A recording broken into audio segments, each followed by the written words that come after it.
나 주가 이스라엘 가문에 선고한다. 너희는 나를 찾아라. 그러면 산다. 너희는 베델을 찾지 말고 길갈로 들어가지 말고 브엘세바로 넘어가지 말아라. 길갈 주민들은 반드시 사로잡혀가고 베델은 폐허가 될 것이다. 너희는 주님을 찾아라. 그러면 산다. 그렇지 않으면 주님께서 요셉의 집에 불같이 달려드시어 베델을 살라 버리실 것이니 그때에는 아무도 그 불을 끄지 못할 것이다. 너희는 공의를 쓰디쓴 소태처럼 만들며 정의를 땅바닥에 팽개치는 자들이다. 묘성과 삼성을 만드신 분, 어둠을 여명으로 바꾸시며 낮을 캄캄한 밤으로 바꾸시며 바닷물을 불러 올려서 땅 위에 쏟으시는 그분을 찾아라. 그분의 이름은 주님이시다.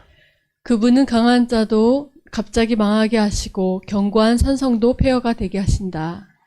사람들은 법정에서 시비를 올바로 가리는 사람을 미워하고 바른 말 하는 사람을 싫어한다.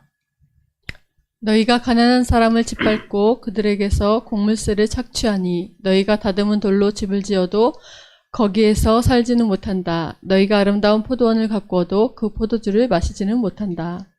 너희들이 저지른 무수한 범죄와 엄청난 죄악을 나는 다 알고 있다. 너희는 의로운 사람을 학대하며 뇌물을 받고 법정에서 가난한 사람들을 억울하게 하였다. 그러므로 신중한 사람들이 이런 때에 입을 다문다. 때가 악하기 때문이다. 너희가 살려면 선을 구하고 악을 구하지 말아라. 너희 말대로 주 만군의 하나님이 참으로 너희와 함께 계실 것이다. 행여 주 만군의 하나님이 남아있는 요셉의 남은 자를 불쌍히 여기실지 모르니 악을 미워하고 선을 사랑하여라. 법정에서 올바르게 재판하여라. 그러므로 나의 주 만군의 하나님 주님께서 이렇게 말씀하신다. 광장마다 통곡 소리가 들리고 거리마다 아이고 아이고 하며 우는 소리가 들릴 것이다. 사람들은 농부를 불러다가 울게 하고 울음꾼을 불러다가 곡을 하게 할 것이다. 포도원마다 통곡 소리가 진동할 것이다. 내가 너희 가운데로 지나가는 날 이 모든 일이 일어날 것이다. 주님께서 말씀하신다. 너희는 망한다. 주님의 날이 오기를 바라는 자들아 왜 주님의 날을 사모하느냐. 그 날은 어둡고 빛이라고는 없다. 사자를 피하여 도망가다가 곰을 만났거나 집 안으로 들어가서 벽에 손을 대었다가 뱀에게 물리는 것과 같다. 주님의 날은 어둡고 빛이라고는 없다. 캄캄해서 한 줄기 불빛도 없다. 나는 너희가 벌이는 절기 행사들이 싫다. 역겹다. 너희가 성의로 보여도 도무지 기쁘지 않다. 너희가 나에게 번제물이나 곡식제물을 바친다 해도 내가 그 제물을 받지 않겠다. 너희가 화목제로 바치는 살찐 짐승도 거들떠 보지 않겠다. 시끄러운 너의 노랫소리를 나의 앞에서 집어치워라. 너의 검은고 소리도 나는 듣지 않겠다. 너희는 다만 공의가 물처럼 흐르게 하고 정의가 마르지 않은 강처럼 흐르게 하여라. 아멘. 제가 최근에 이리저리 좀 많이 좀 다니고 있습니다. 왜 그러냐면 저희 교회는 어느 정도 영상 예배나 이런 부분들을 완성형? 물론 좀 더 좋게 할 수도 있긴 하겠지만 현재 상황에서는 하고 있는 편이어서 다른 교회들보다 좀 먼저 하고 있는 편이어서 주변에 다른 교회들이 이런 영상 예배를 위한 것들의 도움을 청하거나 그러면 제가 가서 좀 도와주고 있는 중이어서 일주일에도 몇 번씩 다른 교회 가고 뭐 이런 일들을 좀 하고 있습니다. 하여튼 그 일들이 이번 주에 다 끝나긴 했습니다. 그런데 그렇게 하다 보니까 뭔가 좀 산만한 느낌이 좀 저는 좀 들더라고요. 오랜만에 교회, 저희 교회, 우리 교회 관련된 일 말고 다른 일들을 하다 보니까 좀 산만한 느낌도 들고, 그래서 지난주 같은 경우에도 예배를 준비하면서 말씀이 너무 떠오르지 않아서 어떤 말씀을 나눠야 되나 이런 것들이 많이 고민이 되기도 하고 그랬었는데 이번 주도 약간 그런 느낌이 들었습니다. 그래서 고민을 좀 하는데 생각이 좀 들더라고요. 이게 저는 목사니까 목사는 예배를 드리는 것, 말씀을 준비하는 것, 그걸 준비하는 것이 그만큼 중요한데 그것 외에 다른 것들을 하는 것들이 그만큼 에너지가 소비되어지는구나 라는 생각이 좀 들었습니다. 그런데 저는 처음에는 그냥 이러면서도 같이 가야지 이런 생각을 하다가 우리 교인 여러분들을 한번 생각해 봤어요. 그리고 우리 성도님들의 삶을 한번 생각해 봤어요. 일주일간 열심히 각자의 삶을 열심히 살아야 되죠. 삶의 터전들, 그리고 이끌어 가야 되는, 일궈야 되는 삶의 부분들이 있죠. 그것들을 하기 위해서 직업을 갖고 있습니다. 그 직업을 갖고 있다가 또 주일이 되면 예배를 드리고, 물론 요즘이야 온라인으로 예배 드리는 것이 일상화가 되어져 있긴 하지만, 우리도 그렇지만, 그럼에도 불구하고 여전히 주일은 예배를 드리는 날로 우리에게 인식되어져 있으니까 이 간격들, 그래서 온전히 목사의 심정은 항상 설교하거나 예배를 인도하면서 성도들에게 예배에 온전히 집중하라고, 주일만큼은 온전히 하나님만 기억하라고 이렇게 말은 하지만, 실제로 그것이 목사인 저도 주중에 한 2주간 걸쳐서 그런 일들을 하다가 계속 움직이고 신경 쓰고 계속 장비를 구입하고 뭐 보내고 택배를 기다리고 이런 과정들 속에서 그것이 결코 쉽지 않다는 것을 느끼면서, 우리 성도님들도 그렇게 일주일을 살아가다가 주일날 집중해서 예배를 드린다는 것이 결코 쉬운 일은 아니구나 라는 생각이 좀 들었습니다. 그러다가 한번 생각해 봤어요. 그렇다면 성경에서 직업을 갖고 있던 사람들은 누가 있는가?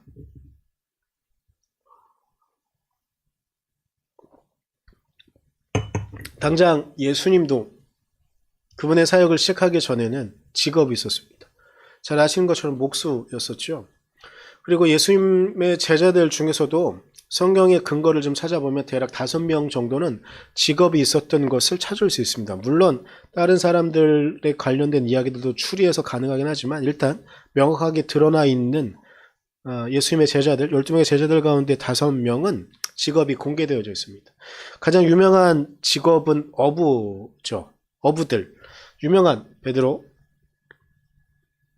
안드레, 야고보, 요한은 어부들이었습니다. 어부들이었고 물고기를 잡는 사람들이었죠. 그리고 마태, 복음으로 유명한 마태도 원래 그는 세리로 검수를 하고 있던 중에 예수님의 부름을 받아서 갑자기 제자가 된 사람이고요. 이렇기 때문에 각자 직업을 갖고 있던 사람들이었었죠. 그런데 이들만 이러냐면 우리에게 아주 중요하다고 볼 수도 있는 사도 바울은 어느 곳에 가든지 그의 직업, 그의 일을 병행하면서 복음을 증거하는 일을 했습니다. 사도 바울은 천막장이 라는 직업을 갖고 있었지요. 그런데 구약에도요, 특이하게 이제 보통 예언서를 3권의 대예언서와 12권의 소예언서로 구분을 하는데, 그 예언자들 중에 제사장들 말고, 제사장이나 이런 직분들 말고 일반적인 직업을 갖고 있던 사람이 있었으니 오늘 본문으로 삼은 아모스입니다. 이 아모스 선지자는요, 목자였었어요. 양을 치는 목자였고 동시에 뽕밭을 일구는 그런 직업을 갖고 있던 사람이었습니다. 이 사람이 주로 활동한 시기는요, 나름 평화로운 시기였었어요. 그리고 이 사람이 활동한 시기를 보통은 760년에서 755년경, 대략 이 5년간의 사이쯤에 어디쯤에 활동한 것으로 추정을 하는데, 이 아모스는 특이한 사람입니다. 아모스는 원래 남유다 사람이거든요. 그런데 이 사람이 활동한 곳은 어디냐면 북이스라엘로 올라가서 활동을 했어요. 그런데 이 시기가 되게 평화로운 시기라고 제가 좀 전에 말씀을 드렸는데, 평화로운 시기를 넘어서 가지고요, 북이스라엘은 성경의 역사를 좀 뒤져보면 솔로몬 때에, 참고로 아합 왕 때가 솔로몬 왕 때보다 그 다스리는 지역이 좀 더 넓었거든요. 근데 솔로몬 때에도 상당히 넓은 지역을 다스리고 있었어요. 그런데 이 북이스라엘의 왕이 여로보암 왕이었는데 역사로 따져보면 여로보암 2세로 봐야 돼요. 그런데 여로보암 2세 때에는 이 솔로몬 왕이 다스렸던 경계를 다시 회복할 정도로 아주 융성한 시기를 보내고 있었습니다.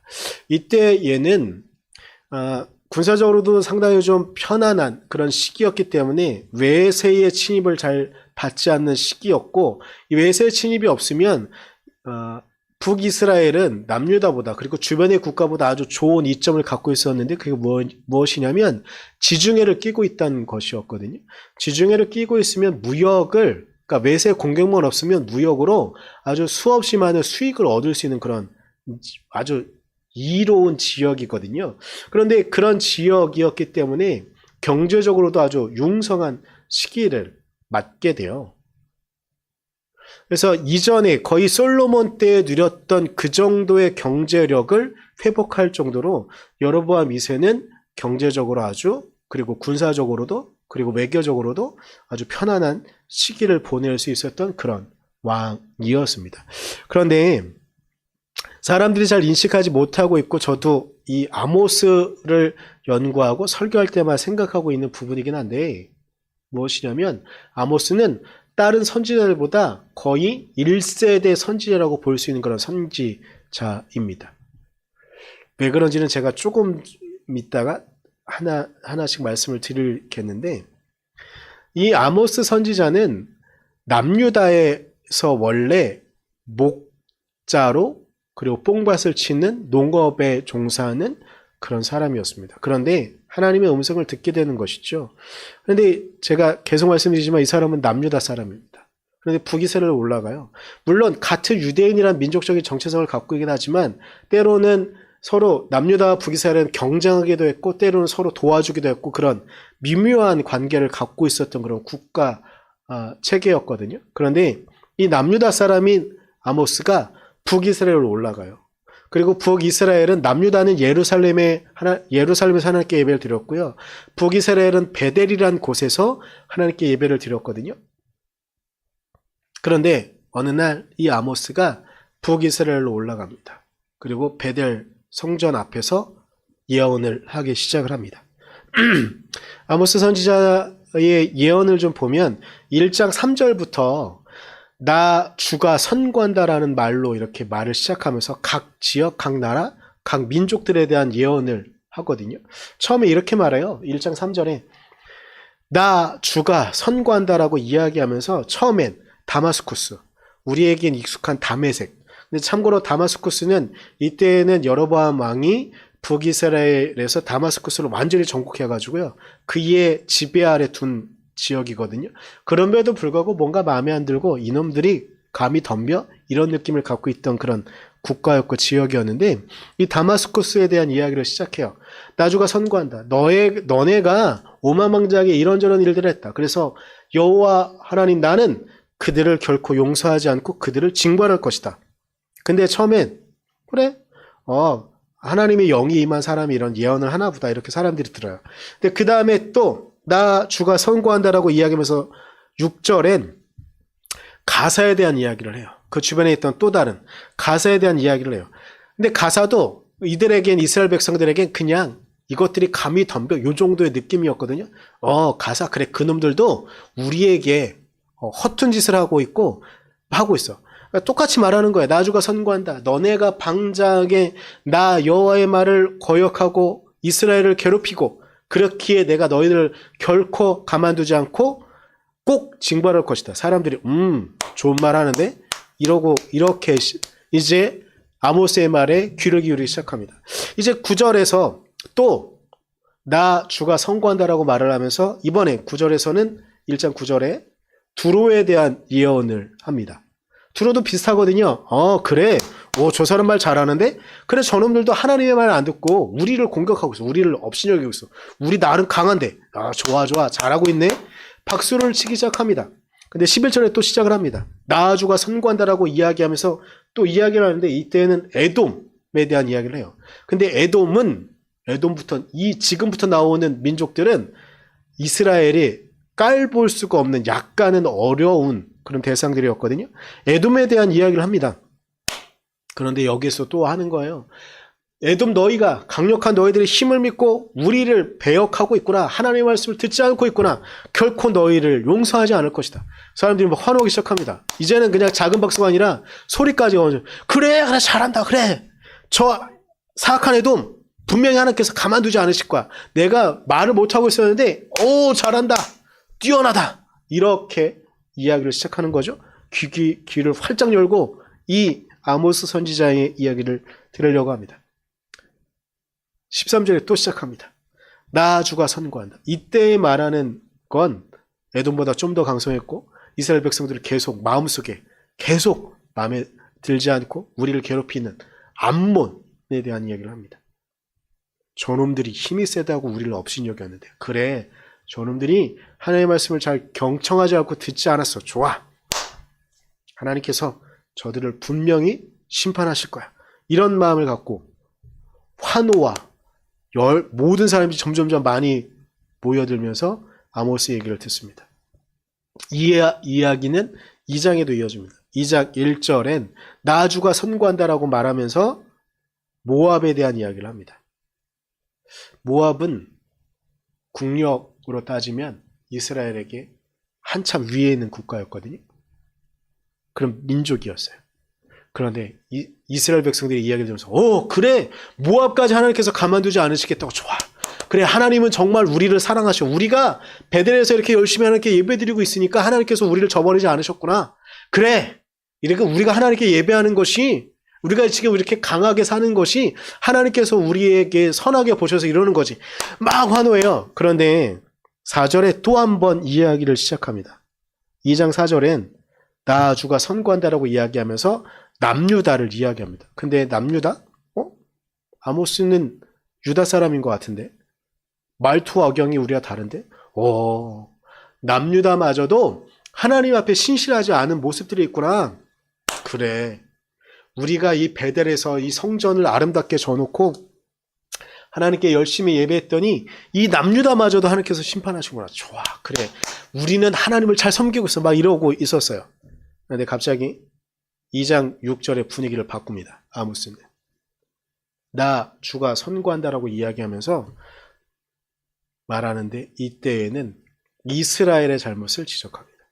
사람들은 갑자기 당황했을지 모릅니다. 사람들은 갑자기 하나님께서 다마스쿠스, 가사, 두로, 에돔, 암몬, 모압, 유다를 넘어서 우리를 근데 우리에게 무슨 잘못이 있는데? 근데 이때에 하나님께서 아주 이스라엘 백성들의 있는 민낯을 그대로 고발하기 시작합니다. 2장 6절과 7절에 이렇게 말합니다. 제가 말씀드렸던 것처럼 동일하게 나 주가 선고한다고 시작합니다. 이스라엘이 지은 서너 가지 죄를 내가 용서하지 않겠다. 그들이 돈을 받고 의로운 사람을 팔고 신 한 켤레 값에 빈민을 팔았기 때문이다. 7절에 이렇게 이어서 이야기합니다. 그들은 힘없는 사람들의 머리를 흙먼지 속에 쳐넣어서 짓밟고 힘 약한 사람들의 길을 굽게 하였다. 아버지와 아들이 같은 여자에게 드나들어 이건 성적인 타락도 말하는 거죠. 나의 거룩한 이름을 더럽혔다. 이스라엘 백성들이 일단 6절 말씀을 좀 생각해야 되는 게 있는데요. 신 한 켤레 값에 빈민을 팔았기 때문이다 라고 말하는 이 부분은 이스라엘 백성이 북이스라엘이요. 이전까지 누리지 못했던 아주 융성한 그런 경제적인 상황을 누리거든요. 그런데 그때에 이 누리는 경제적인 상황을 어떻게 쓰냐면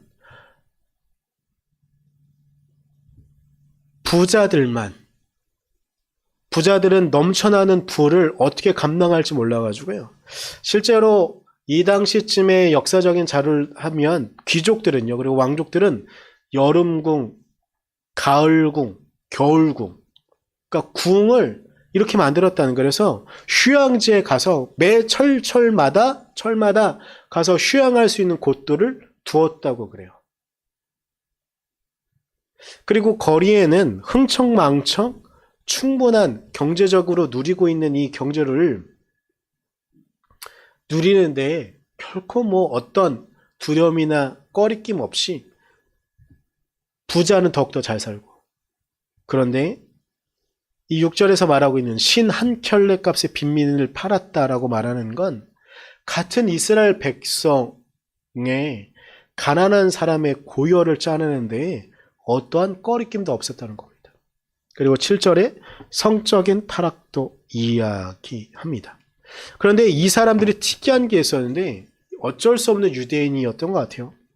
이스라엘 백성들은요, 이 당시쯤에 넘쳐나는 경제력으로 이런 거 저렇게 하다가 예루살렘 성전에 가서 원래 예배를 드려야 되는데 이럴 수 없으니까 북이스라엘 사람들이 제일 두려웠던 것 중에 하나가 뭐냐면, 북이스라엘에 있는 사람들이 남유다에 내려와서 예루살렘에서 하나님께 예배를 드리다가 북이스라엘에 돌아오지 않을까 되게 두려워했거든요. 그래서 지금 아모스가 예언하고 있었던 이 베델의 성전을 정말 화려하게 지어요. 그리고 거기에서 11조를 엄청나게, 그리고 번제와 화목제를 베델 성전에서 열심히 하나님께 예배드립니다. 그런데 거기 안에 이스라엘 백성들을 온전히 보호하지 못하고 이스라엘 백성들을 온전히 안아주지 못하는 그런 모습이 그대로 있었던 것이죠. 형식적인 예배만을 드리고 있었던 거예요. 설교하는 사람들이 하나님께 예배하는 그런 이야기들은 말은 하지만 그건 실제로 영혼을 움직이지 못하고 삶을 변화시키지 못하고, 정말로 쉽게 말하면 부자가 가난한 사람들을 돌보지 않는데 그것이 어떻게 온전한 설교가 되어줄 수 있겠습니까? 예언자적 설교가 없는 형식적인 예배를 드리고 있었던 이스라엘의 모습을 고발하기 시작합니다. 그래서 4장 4절과 5절에는 이렇게 이야기합니다. 너희는 베델로 몰려가서, 지금 아모스가 예언하고 있는 곳이 바로 베델입니다. 베델로 몰려가서 죄를 지어라. 이스라엘 백성들이 이러고 있다는 거예요. 길갈로 들어가서 더욱더 죄를 지어라. 아침마다 희생제물을 바치고 사흘마다 11조를 바쳐보아라. 근데 이건 실제로 북이스라엘이 이렇게 하고 있었던 거예요. 근데 이게 엄청난 종교적인 열심이거든요. 그런데 너네가 그렇게 해봐라. 5절에 이렇게 말합니다. 또 누룩 넣은 빵을 감사제물로 불살라 바치고, 이건 웬만한 사람들도 하지 못하는 거예요. 그런데 매 절기마다, 매 때마다 누룩 넣은 빵, 이게 엄청난 정성이 필요한 거거든요. 그런데 그렇게 해서 하는데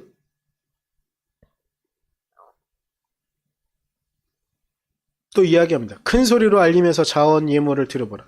그러니까 예물을 자원에서 드렸다는 거예요. 이스라엘 자손아, 바로 이런 것들이 너희가 좋아하는 것이 아니냐. 이스라엘 백성들이 이렇게 하고 있다고. 그런데 주 하나님이 하신 말씀이다라고 이야기하면서 너네가 이렇게 헛된 예물을, 헛된 제사를, 헛된 예배를 드리고 있다는 거예요.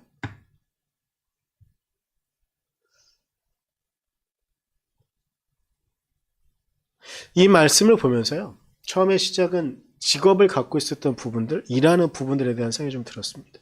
그런데 그것을 통해서 우리가 누리는 평화가, 우리가 누리는 안식이 있을 수 있습니다. 혹시 지금 우리의 삶이 너무 평화로워서 하나님의 심판이 저 멀리 있는 것 같은 것은 아닌가? 지금 한국교회는, 그리고 어찌 보면 우리 대한민국의 삶은 주변에 있는 어느 국가들보다 평화로울 수 있습니다. 물론 코로나19로 우리의 삶이 많이 힘들고 어렵긴 하지만 그럼에도 불구하고 우리의 삶은 예전에 비해서 엄청나게 평화로운 시기를 보내고 있습니다. 그리고 교회는 어찌 보면 간절히 하나님께 간구하고 기도하지 않아도 교회 스스로 돌아갈 수 있는 시스템이 어느 정도 완비되어져 가고 있습니다. 그렇기에 우리는 혹시 하나님 없이도 살아갈 수 있는 시대를 살아가고 있는 것은 아닐까요? 우리는 매 주일마다 예배를 드립니다. 매 주일마다 물론 같이 현장에 모여서 예배드리는 것이 어려움을 겪고 있긴 하지만 그럼에도 불구하고 우리가 매 주일 모여서 예배 드리는 데에 우리가 형벌을 받거나 교도소에 가거나 이러지 않고 있습니다. 그래서 그런지 모르겠지만 우리는 어느 순간 형식적으로 하나님께 예배 드리고 있는 것은 아닐까요? 저는 심각하게 물어보고 싶습니다. 하나님의 아들 예수 그리스도의 재림이, 임재가 기다려지지 않는 오늘 우리는 혹시 살아가고 있지 않습니까? 그분이 이 땅에 지금 당장 오시지 않아도 우리의 삶은 윤택하고 우리의 삶은 계속 이어지고 별 어려움 없이 우리는 살아가고 있지 않습니까? 그렇다고 한다면 바로 우리의 삶이 베델이지 않을까요?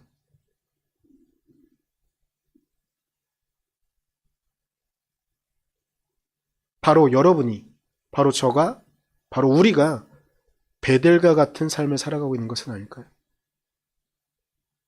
하나님을 굳이 기다리지 않아도 됩니다.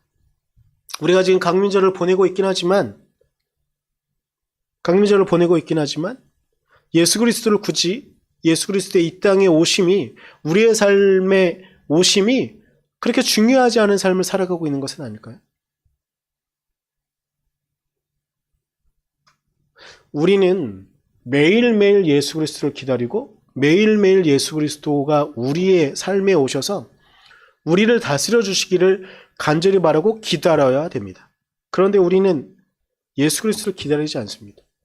오늘 아모스 선지자가 제가 이런저런 삶의 고민들과 이런 것들 속에서 아모스의 삶과 그의 직업이 저에게 다가온 것이 엄청난 은혜였고 엄청난 감사였었습니다. 아모스 선지자는 보통은 이 말씀 때문에 많이 사람들에게 회자되어지고 기억됩니다. 오늘 본문이기도 했고 마지막 절 24절 말씀 때문에 많이 회상되어지고 기억되어집니다. 너희는 다만 공의가 물처럼 흐르게 하고 정의가 마르지 않는 강처럼 흐르게 하라. 이 말씀 되게 유명합니다. 그런데 이 말씀이 한국 사회에 되게 유명하게 흘러지게 되어지는 이유 중에 하나는 뭐냐면 저도 이게 왜 그렇게 많이 알려지게 되었고 많이 불려지게 됐는가는 오늘 말씀을 준비하면서 여러 자료를 찾아보다가 알게 되어졌는데 마틴 루터 킹 목사가 미국 워싱턴에서 I have a dream이라는 유명한 연설을 할 때가 있었습니다. 근데 그때 루터 킹 목사가 이 아모스 5장 24절 말씀을 인용했어요. 정의가 강같이 흐르는 그 땅에 오늘 이 땅에 임하게 해달라고 아주 그 흑인의 그 뿜어내는 특히 루터킹 목사님의 그 억양으로 아주 강력하게 외치거든요. 그때 이 아모스 선지자의 이 상황은 어찌 보면 성장하고 있는 국가예요. 그리고 경제적으로 윤택한 국가의 모든 상황에 적용되어지는 부분이었거든요. 그렇기 때문에 그저 정의가 강같이 흐르는 이 땅만 그 문구만 우리에게 알려줬어요. 그런데 아모스 선지자는 중요한 위치를 차지하는 부분이 있습니다. 그게 뭐냐면요. 오늘 우리가 아모스 5장을 어찌 보면 길게 같이 우리가 좀 보았는데 이 말씀들 가운데 어찌 보면 메시아 대망이 조금씩 이미지를 만들어가는 시작이 바로 아모스 선지자를 통해서 조금씩 구축되어지기 시작한 것이 바로 아모스 선지자입니다. 아모스 선지자는 평화로운 북이스라엘의 그 땅에서 너네가 하나님의 심판을 기다리고 두려워해야 된다고 말하는 겁니다. 여러분 오늘 아모스 5장 초반을 읽으면서 어떤 마음이 드셨는지 모르겠어요. 너희들이 하나님의 날을 기다리고 있다고? 주님의 날을 기다리고 있다고? 그날이 평화로울 것 같으냐? 그렇지 않다. 그날은 심판의 날이다. 그날은 너희들의 잘못이 드러나는 날이다. 그런데 너희들이 그날을 기다리고 있다고? 북이스라엘 너희가 베델에서 하나님께 온전히 예배드리고 있다는 착각 속에 너희가 안주하고 있다면 그래서 하나님의 날이 오기를 주님의 날이 오기를 기다리고 있다고? 웃기지 말아라. 심판의 날이다. 주님의 날은 심판의 날이고 너희들의 잘못이 드러난 날이다. 이것이 모두 다 드러난 후에 메시아가 지금은 이때는 아직은 메시아라는 이런 개념보다는 그저 우리를 심판하는 그날이 있는 거예요. 그런데 이것이 모두 다 끝나고 나면 24절에 공의가 물처럼 흐르고 정의가 마르지 않는 강처럼 흐르게 하는 그날이 올 것이다 라는 것이에요.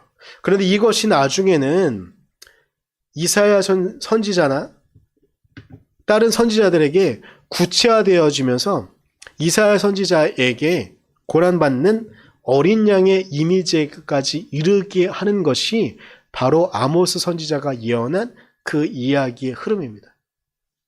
우리가 어찌 보면 강림절을 보내면서 마지막에 주님을 기다리고 있다고, 주님을 고대하고 있다고 이야기합니다. 그런데 이때에 우리가 정말로 기다려야 하는 것, 우리의 삶 가운데 주님이 없어도 충분히 구성되어지는 삶이 있다고 한다면 우리는 무서워야 됩니다. 우리는 두려워야 됩니다. 우리의 삶 가운데 하나님의 은혜가, 하나님의 도우심이 충분히 있다고 생각하고 자만하고 계십니까? 그렇다고 한다면 우리는 하나님 없는 삶을 살아가고 있는 겁니다. 아모스 선지자가 1장부터 나는 선고한다 라고 말하는 이 이야기들이, 이 경고가, 이 심판이 바로 우리에게도 임할 수 있다는 것입니다. 아니 어쩌면 우리에게 그 선고가 유효하고 살아있는 이야기인지도 모르겠습니다.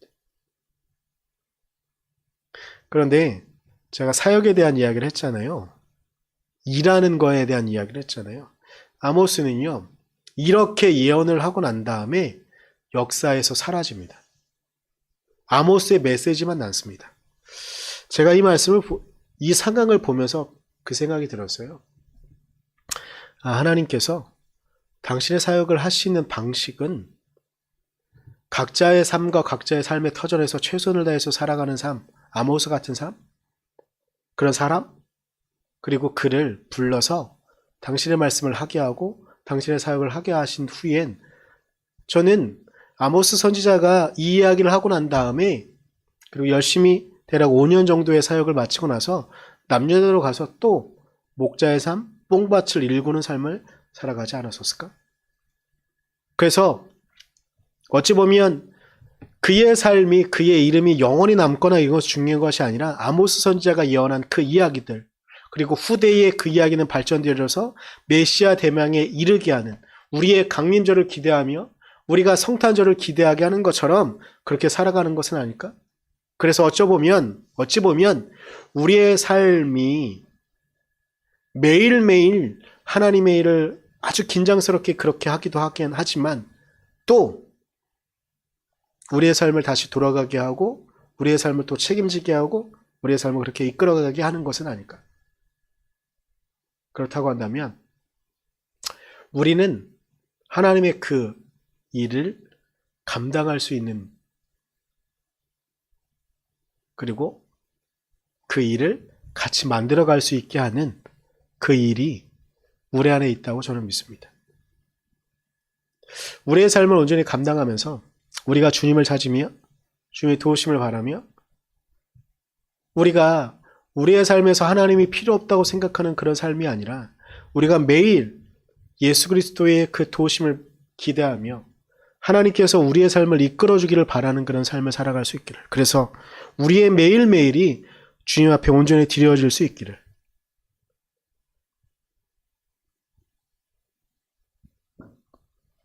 그래서 우리도 우리의 소임을 다하는 날, 다시 우리 일상으로 돌아갈 때 우리를 다시 당신의 도구로 부르시는 날, 또 그 부르심에 응답하는 삶으로 또 가고, 그 부르심의 소용이 다 되어지면 또 우리의 삶을 살아가는 이러한 일상을 우리가 살아갈 수 있기를, 그래서 우리가 매일매일 주님의 은혜와 주님의 도우심에 살아갈 수 있는 우리가 되어지기를, 그래서 우리가 우리의 삶의 진정으로 공의와 정의로 살아가는, 주님의 공의와 정의로 살아가는 우리가 되어지기를 간절히 소망해 봅니다. 우리 시간 같이 기도할 때에 우리의 삶 가운데 하나님이 정말로 필요했는가를 좀 돌아봤으면 좋겠습니다. 그리고 매일매일 그렇게 주님을 기대하는 마음들이 있다고 한다면, 하나님, 다음으로 기도할 때에 하나님, 우리는 무엇을 더 구체적으로 당신과 더불어 해야 됩니까? 이런 고민을 잠깐 나누면서 하나님께 조용히 기도하도록 하겠습니다. 기도하겠습니다.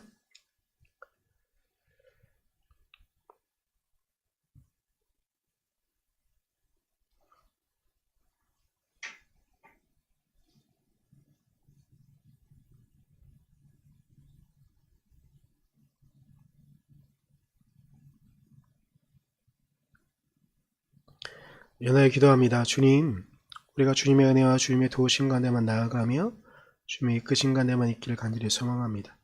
오늘 아모스 선지자를 통하여 우리에게 말씀하신 하나님의 은혜, 우리의 삶 가운데 혹시 하나님 없이도, 주님, 예수 그리스도 없이도 우리의 삶이 지속되어지는 것들을 바라보며 혹시 우리의 마음 가운데 주님을 비우고 주님의 자리를 없애고 살아가지 않았는지 하나님 돌아보게 하십시오. 하나님, 우리가 온전히 주님을 우리의 마음에 모시며 주의 말씀을 우리의 마음 가운데 새기며 우리의 삶을 당신 앞에 온전히 드릴 수 있도록, 강림절을 보내고 있는 우리가 온전히 당신을 온전히 기대하며 당신을 온전히 맞아들일 수 있도록 우리를 붙잡아 주시옵소서. 사랑하며 의지합니다. 예수님의 이름으로 기도드렸습니다. 아멘.